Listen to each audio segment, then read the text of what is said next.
ما قصيدة الطائف أحلى والطائف المعروف. يا هو الطائف هيدنا على نظم الشعور، فكرة الشاعر بوصفك ما تبغى غير الجزال، تستحب من القريحة تسبح بسبع البحور، لين تلقى ما يليق بحلوك، لين تلقى ما يليق بحسنك وحلو الخصال، وانت فيك عكاظ له الحين من ماضي العصور، منبر ومقصد شعار العرب من كل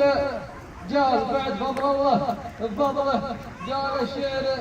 دور، بعد فضل الله بفضله فيه جال الشعر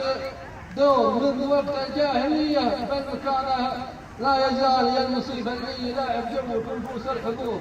يا المكان اللي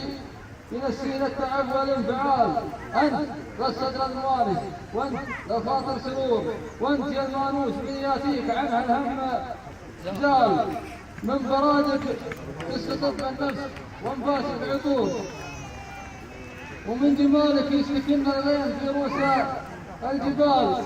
ومن نسايم كالعدولة تبتعد حتى الطيور، من عدوبة لحمها على شجرها الغصن مال، والله للطائف أحلى من تباهى بالظهور، زاهي كله ويزهى بالتباهي والدلال، الشفاء بها الشفاء من جملة أمراض الصدور، والهدى فيه كهذا من شتام ضيق بال، في تفاصيله حضاراته وبلوانه زهور،